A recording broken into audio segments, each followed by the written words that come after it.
Hoy se cumple un año del inicio de la guerra que está enfrentando a Rusia y Ucrania. Se cumple exactamente un año de aquel 24 de febrero en el que las tropas rusas ingresaron a Ucrania.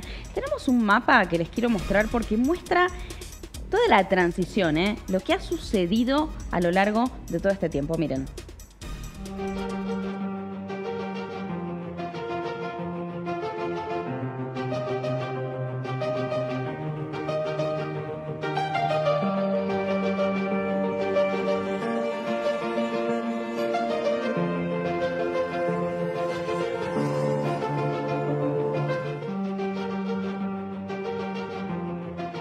Es un mapa del Critical Threats Project que básicamente explica cómo fue avanzando, ¿no? Rusia. Y lo que es importante es que muestra, ven que al principio estaba todo azul, ¿no? Era la zona controlada por los separatistas. Y lo naranja es justamente cómo empieza Rusia a avanzar sobre esas zonas que antes eran justamente controladas por los separatistas, pero que oficialmente no pertenecían a Rusia y de hecho a nivel internacional tampoco eran consideradas rusas, hasta que Putin finalmente, recuerdan, días antes del 24 de febrero firma aquella anexión y a partir de así el 24 comienza entonces esa avanzada ya con las tropas sobre territorio ucraniano. A partir de allí se desencadena lo que ya todos conocemos, las imágenes que hemos visto que han recorrido el mundo entero, miles de muertos, millones también de personas que se han refugiado a lo largo de todo el mundo. Ayer además las novedades en la ONU, la Argentina que se ha sumado a este pedido de la ONU para que las tropas rusas se retiren de Ucrania. Pero además esto ha tenido un impacto en muchísimos sentidos.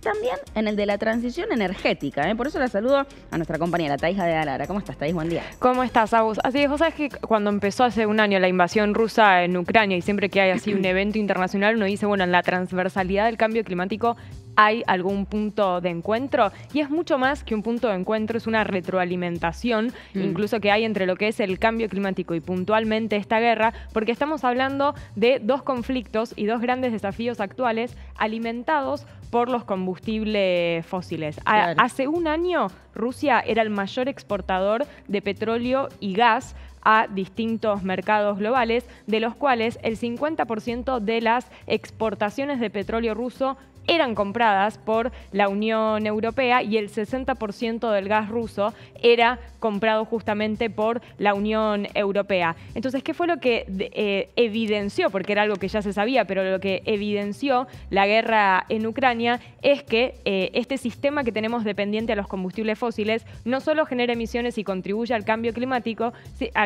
sino que tampoco te está garantizando seguridad energética. ¿Por qué? Porque concentra la producción y la explotación en pocas manos, en este caso Rusia, y después genera ante este tipo de conflictos que fueron por otras causas un impacto. Está buenísimo lo que estás diciendo porque en el medio que vimos las imágenes de gente, por ejemplo, en el invierno sin la energía necesaria, por ejemplo, para enfrentar el invierno, porque Europa no estaba trayendo el gas, por ejemplo, de Rusia, que habitualmente, como bien vos lo estás explicando, lo traía.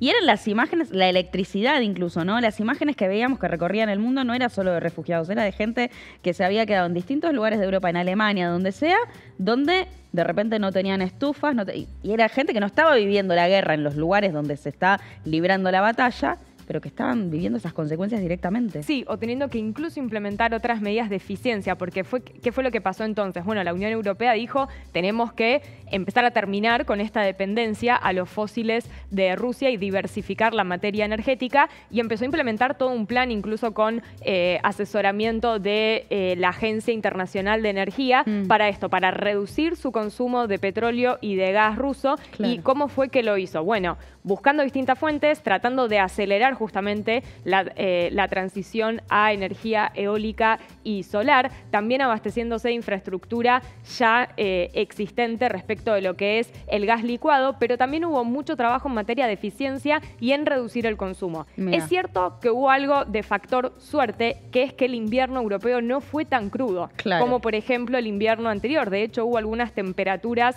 digamos, poco frecuentes. Ahí, el cambio climático para lo que también es el tiene invierno. que ver. Sí, aun cuando, digo, siempre se sabe que incide, ¿no? Claro.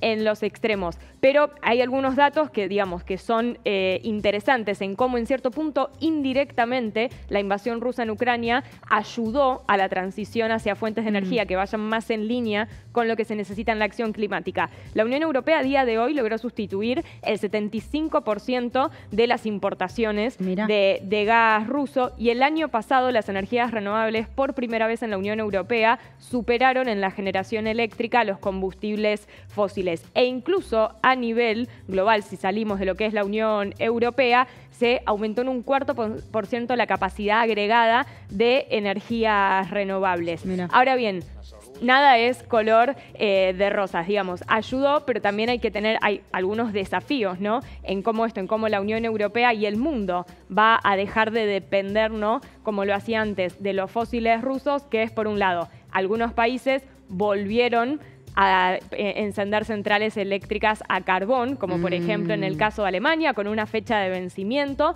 pero justamente para poder prepararse y abastecerse para el invierno. Ojo con el gas. Y acá lo digo también para la Argentina, ¿no? En donde hay tanta expectativa por vaca muerta, el gas no deja de ser un combustible fósil que también contribuye al cambio climático. Claro. ¿Genera menos emisiones que el carbón y el petróleo? Sí, pero también genera, o sea, hay ahí emisiones de metano y hay todo también un impacto que tiene. Entonces siempre cuando se habla del gas, bueno, es un recurso para la transición es ¿hasta cuándo? O sea, ¿cuándo es que terminamos, ¿no? de cambiar, de cerrar la canilla? Y dos cositas más de desafío. Siempre hay que recordar que todo esto tiene que estar transición justa. Como vos bien decías, no todos pudieron, ¿no? abastecerse de energía y hubo otros países que se vieron afectados por esta crisis energética. Y el último punto, China. ¿Qué rol va a empezar a tener China geopolíticamente y en la energía? Porque está yendo marcha atrás con sus restricciones por la pandemia y entonces con su potencial en materia sobre todo de gas, ¿cómo se va a ubicar en el mercado? Esto teniendo en cuenta que salir del conflicto de la guerra y de la dependencia de los fósiles rusos no nos tiene que llevar a dejar a un lado los compromisos climáticos. Por el contrario, tiene que ser una oportunidad para acelerar la transición hacia un modelo que no solo nos sirva para la acción climática. Oportunidad. Exacto, que no sirva solo para la acción climática, que sirva también para un mundo en paz. La sumo a Belu, que tiene una pregunta para hacerte también. Sí, básicamente agregar, Agus, Thaís, que ayer la Organización Mundial del Comercio dio un informe haciendo un balance, ¿no? de este año de Primer Guerra y qué pasó con el comercio, ¿no? qué pasó con la economía. Y en realidad sorprendieron los resultados, porque lo que dijo es que la economía se mostró resiliente pese a todo este cambio y este nuevo mapa geopolítico, ¿no? que se arma en línea con lo que comentaban recién y el rol que empieza a tomar China. Porque, por ejemplo, Rusia, que era un gran exportador de energía a la Unión Europea, lo que hizo fue reemplazar esas exportaciones hacia China, ¿no? Entonces, China de alguna manera le jugó de aliado a Rusia para que su economía no se vea tan afectada. Pero bueno, en términos generales, se estimaba una caída de 3% en el comercio mundial y si bien la OMC todavía no dio el número final, dijo que lo va a dar en marzo, de cuál fue el resultado, lo que sí planteó es que la economía se mostró resiliente frente a los efectos y todos estos desbarajustes que generó la guerra entre Rusia y Ucrania. Es interesantísimo entender todo lo que sucede y cuáles son los impactos también que va habiendo a partir de una guerra, pero que tiene impacto en todos los sectores. Thaís,